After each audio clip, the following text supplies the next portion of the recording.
Hello everyone, my name is ScarfaceNico and I'll be running Flintstones, the surprise at Dinosaur Peak for this event today. And I think some of you might have already seen me do runs for Dave's event and run a very similar game, which is the first Flintstones, the rescue of Dino and Hoppy, or Dino and Hoppy. But yeah, this is a second NES Flintstones game. Known for being very expensive because it didn't sell a lot of copies. But yeah, I got this game somehow. I think it kind of proves that Dave did rig the games that everyone got, because first of all, we first had Cats who got Bucky, which is already suspicious, and then there's me who got this game, which is even more suspicious. And we already kind of know that Dave likes to rig things like his own tournaments, especially when he's taking part in it. So, yeah, just nothing new, I guess. So yeah, I'll be running this. So let's see. The time starts when I gain control of Fred, which is about 1.3 seconds after I press start on the cutscene, the opening cutscene. So 1.3 seconds soon. So yeah, let's just go. The time starts now. So yeah, this game is mostly the same as the first Flintstones, actually. They run the same engine, so they're very similar. It's still the same thing that you want to do your attacks mid-air. Oop. I want to hit both barrels. Yeah, still the same thing that you want to do your attacks mid-air so you don't stop and all that. Yeah, so here we have the first level, which is kind of an easy one. Like all first levels in games, they kind of serve a tutorial role. So we're just gonna make our way through. This one does not have a boss at the end. Oh, I did take damage. One thing here is that you are running against a global timer for these dragons and their fire at the end. And if you're too slow, you have to wait. And I actually was too slow, so I had to wait another cycle.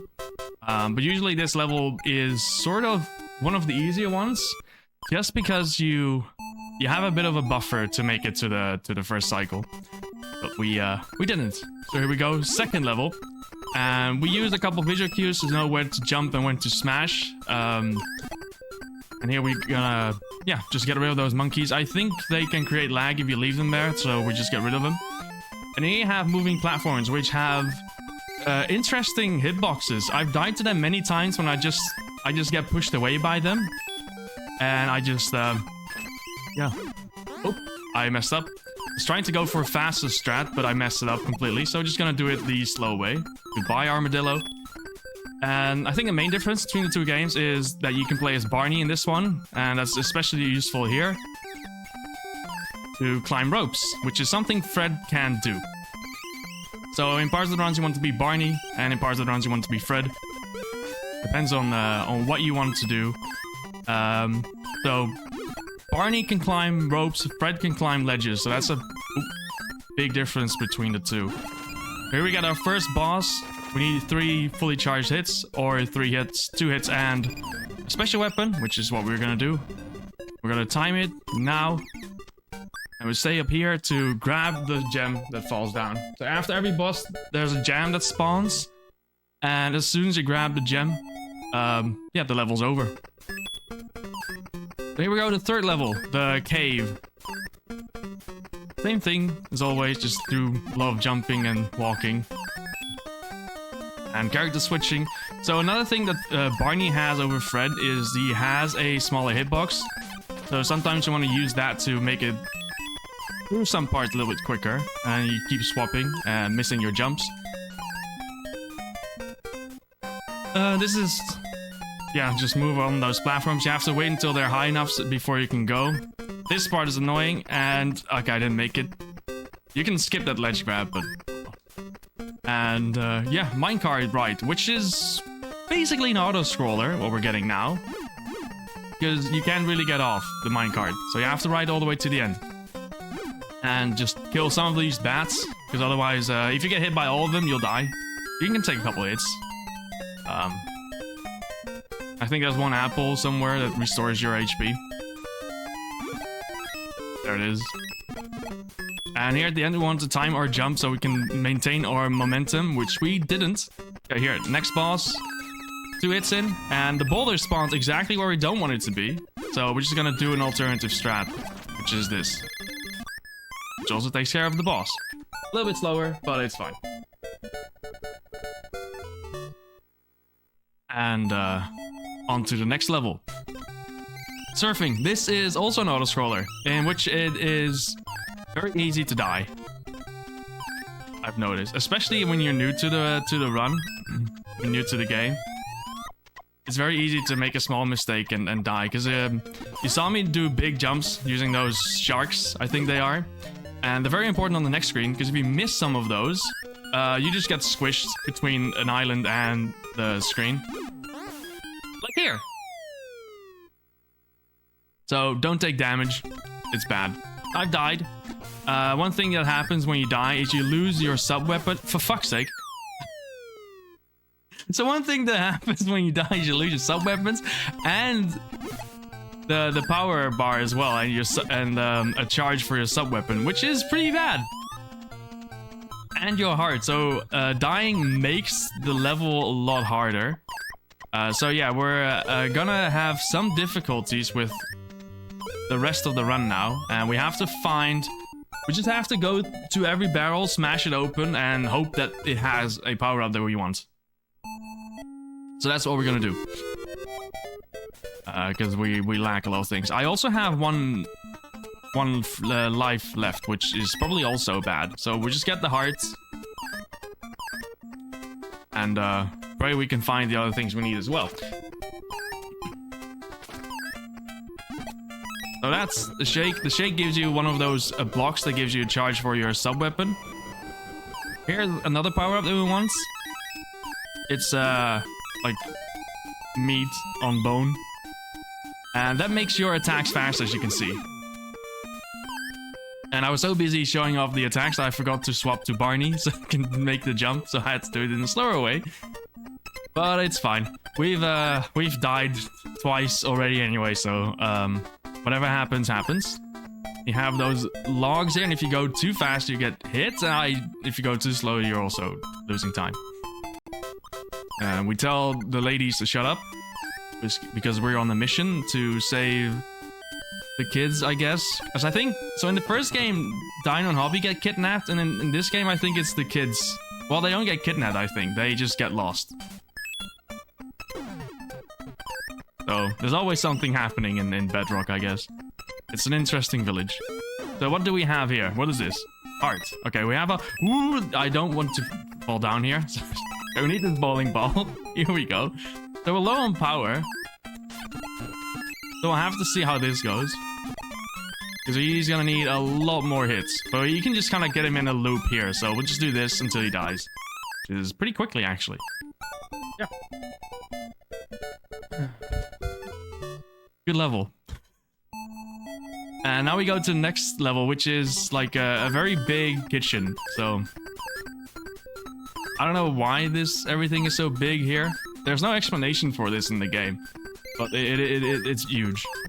Oh, well, nice jump. I bonked my head and I fell down. So here we have barrels, and since we died, we want barrels. So we got a hamburger. So our power bar is bigger now, but we can still make it even bigger. And we enter the toaster, jump for a high jump.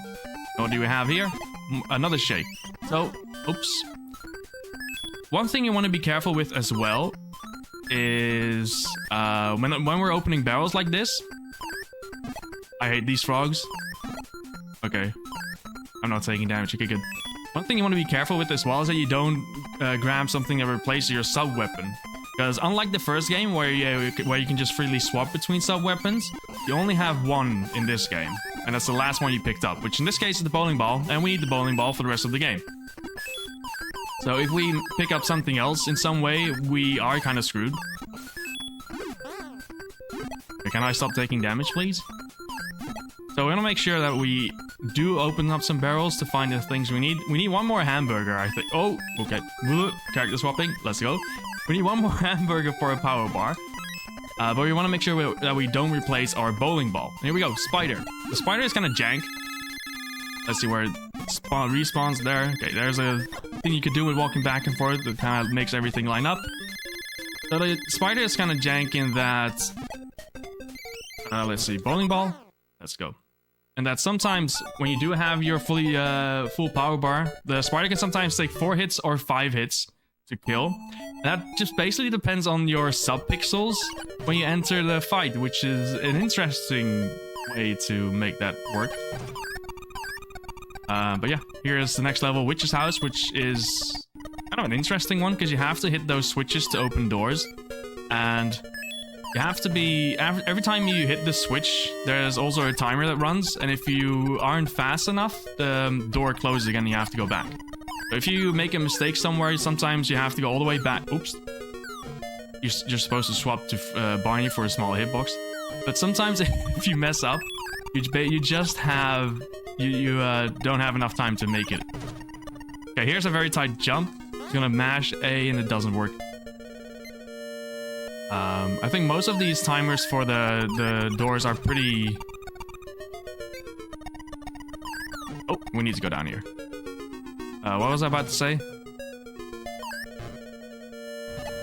Yeah, usually it takes pretty long. That one is actually the one that's the tightest, because if you take damage there once, you automatically miss... Wow. I used the wrong weapon, and I caused a lot of lag.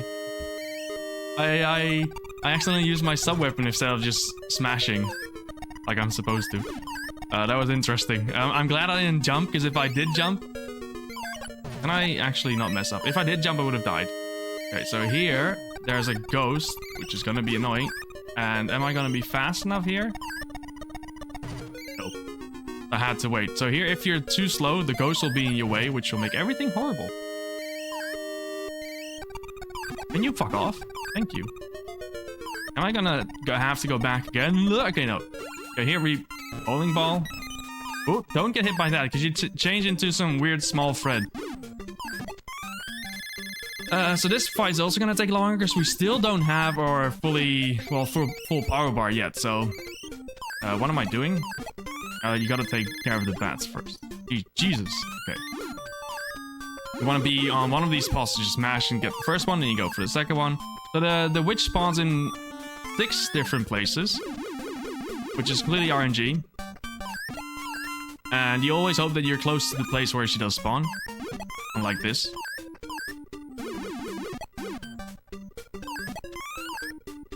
Where are you gonna... Okay, we got rid of the witch, we switch to Barney, and we get the gem. Very good.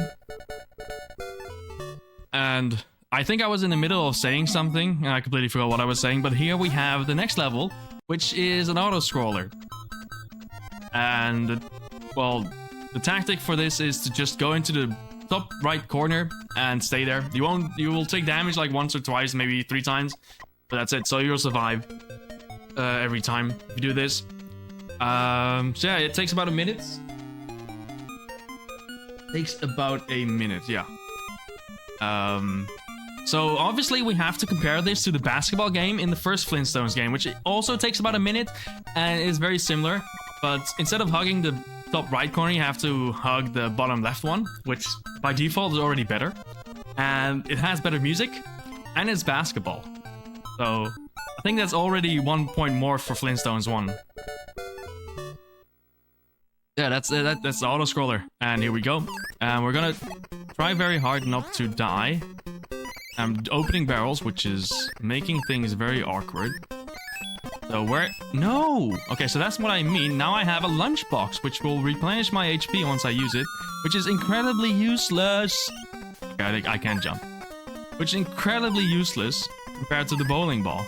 So this is what I mean by being careful when opening those stupid things. So what's in here? Where's my... I need a burger. Where are my burgers? This is some Stone Age bullcrap. Okay. Burger? Burger? No burger. I do want Okay, never mind. I don't want anything. What's in here? Health. So I just made this kind of awkward for me. Okay, it works. So the bowling ball is very good for this part. So we're gonna try and make it through without.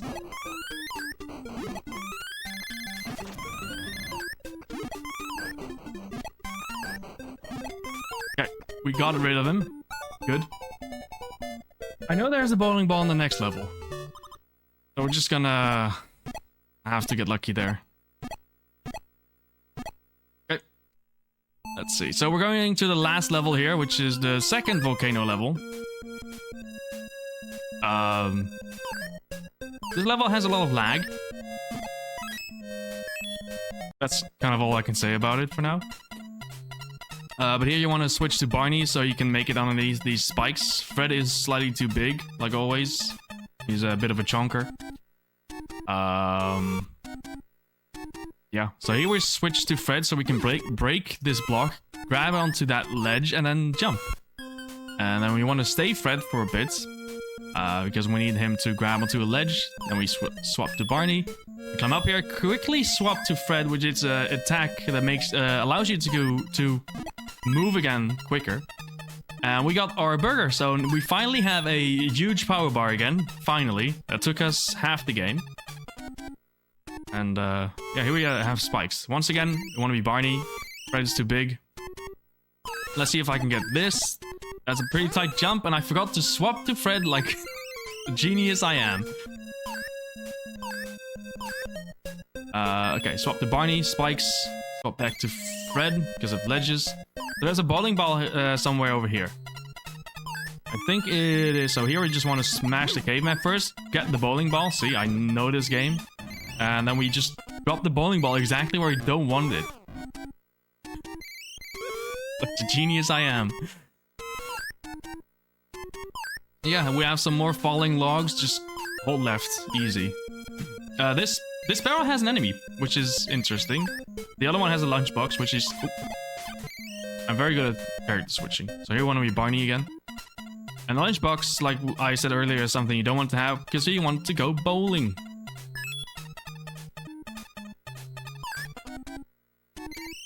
And we have rising lava just like in the first level, although this is kind of easier. You have to do 3 jumps. I mean, not the first level, the first game. So here is the most infamous part of this game, I think. It is the wheel. This wheel will chase you through the level, and it will instantly kill you, which is incredibly cheap in an otherwise pretty good game. So we just have to outrun that wheel. And it does cause a lot of lag, unfortunately. Oh my goodness. Okay, we're... Time to pray. Don't chase me. Woo! So here we have to be careful because we slowed down too much. We have to time this, and we did it. Okay. Time for the first part of the final boss. Oops, oops. Don't kill me. Okay, there we go. Easy, easy first part. So we made it past the wheel, which is the wheel is a run killer, and I absolutely hate it. It's just, yeah, it's shit. I can't say anything else about it. It's just shit. The wheel. It's very cheap, but yeah, here we go. Final boss. So here we go. 1, 2, 3. And smash. So you want to hit the boss a couple times. I don't know how many times, but we're just gonna hit him. Smash, smash, smash, smash. Charge another club smash. Hit him, and he's dead. Very easy. Compared to the wheel, this part is free. And that's the run. Time. Or whatever you call it. So. I gave an estimate of 17 minutes. This is not under 17 minutes, but it is on 17 minutes, so does it count? No, I don't know. We're ahead of schedule anyway. I can be behind. So yeah, it's mostly because of those deaths in the surfing, the water level, that made it slow. The 2 deaths, I lost like 30 seconds there, but then you lose time everywhere because you're missing weapons, power, and you have to open barrels to find things. So yeah, usually in a run, if you die anywhere, it's over instantly. You can't have any deaths, and there are some places where there are very cheap deaths. Even with those mistakes, I still had a run that was faster than Dave's. So I hope this will motivate Dave to come back to the game. He can definitely do better. Yeah, thanks everyone for the GGs. It's been fun running this. I definitely had a lot of easier time compared to the other runners in this event because I already knew the game and because of the similarities. There are some small differences here and there, and the levels, of course, are different. But yeah, having played the first one makes this one just kind of an easy learn.